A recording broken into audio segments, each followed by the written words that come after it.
Today, on A Place of Our Own, auditory processing disorder. Find out if your child may be affected. Plus, how early intervention can minimize its impact on your child's development. It's all coming up next.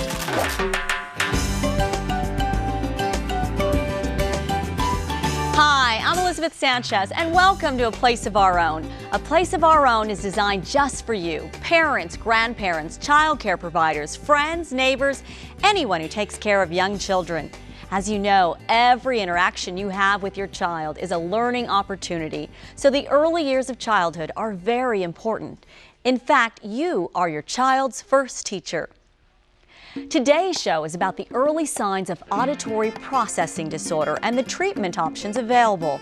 Auditory processing disorder is not a hearing impairment, but rather a disorder that affects the way auditory information is processed in the brain. Researchers have not yet been able to determine the number of children affected by auditory processing disorder, or APD, and as of now, the cause is not known. What we do know is that because the symptoms are similar to symptoms of other disorders, some children with APD have been misdiagnosed. While the most accurate diagnosis of APD cannot be made before a child is 7 years old, symptoms can appear much earlier. On today's show, we'll find out the symptoms of auditory processing disorder, what to do if your child displays symptoms, and the treatments that are currently available. Auditory processing disorder, today on A Place of Our Own.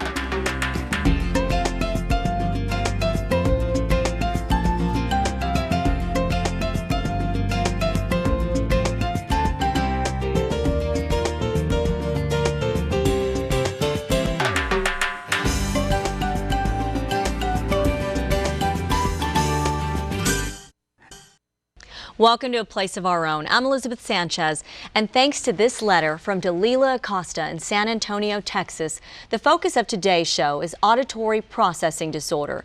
She writes, "Dear Elizabeth, doctors say my 3-year-old grandson is exhibiting early signs of auditory processing disorder. What exactly is this, and what are the treatments?" Joining me to help explain the early symptoms and therapy options for APD is speech-language pathologist Katherine Bowman. Hi, Katherine. How are you? I'm fine. So, we haven't heard a lot about APD. Can you explain what it is? Sure. Auditory processing disorders it's best thought of as a disorder in listening. It's a disorder in how the brain interprets the sound or the word that comes in. So for children, it can be as simple as they don't process the tweet of a bird, the honk of a horn, the bark of a dog. They may not process, even though they know their name, they may not process, oh, that's my name, mommy called me.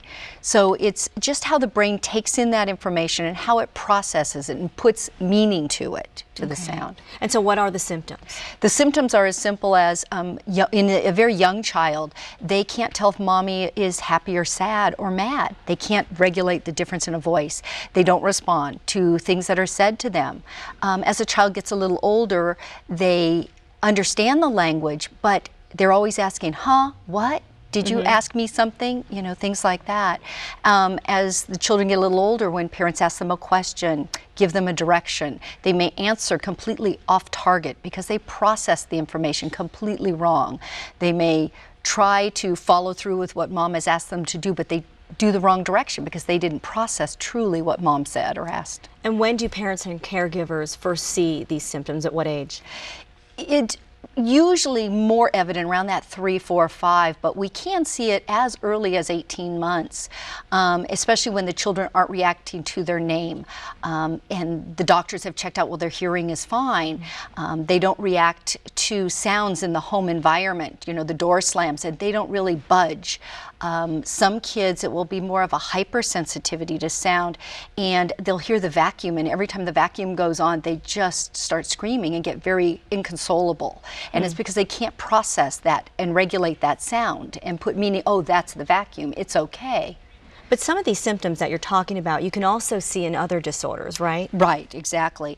Oftentimes, auditory processing disorders are misdiagnosed as, for one, bad behavior. The child just doesn't pay attention. The most common misdiagnosis would be attention deficit disorder. And I think it's best to think of, if you have difficulty understanding what people are saying around you, you're going to be more distracted. You're looking around a lot. You're trying to make sense of what's being spoken to you by getting cues from your environment. So you're often, parents will say, or professionals will say, oh, they're just inattentive. You know, they're having trouble focusing. And I know you said that you can see the signs early, but a formal diagnosis is not until 7, correct? Correct. The auditory system doesn't fully mature until age 7. So we have a lot of tests we can do before that, screenings and some other standardized test measures that will give us all the symptoms and characteristics. So we still know we need to intervene, but we wait till that age 7 to get the full formal diagnosis, and that's usually done by an audiologist. And if you wait till age 7, though, what about early intervention? We always talk about early intervention. Right, and that's crucial with auditory processing disorders. So oftentimes, if we're seeing signs, if a parent or a caregiver is seeing signs early on, it's best to get it checked out right away and start intervention. There's so many things we can do before age 7 that even if the child by age 7 still has some of the characteristics or symptoms of it, a lot has already changed. They've already learned to use their listening and to put meaning to what they hear. And who should evaluate the child?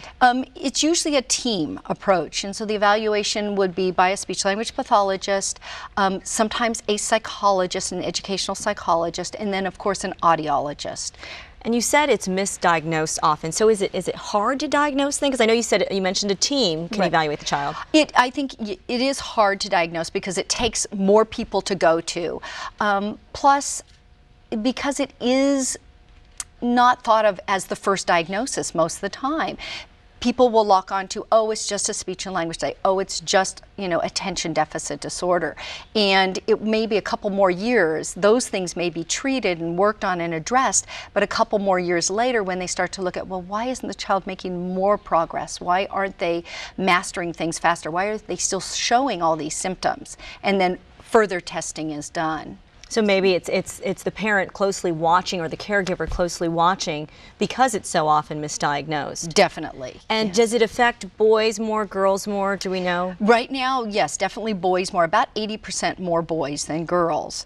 And we don't have a true measure because since it is not diagnosed all the time, but we sense and we know about 10% of children will have an auditory processing disorder at either a mild degree or a more significant degree. Wow, so 10%. That's a lot. Yeah, it is. Okay, great. Thank you. Delilah, I hope we're giving you some good information about auditory processing disorder. If you'd like to find out more about auditory processing disorder or talk online with others, go to our website, aplaceofourown.org.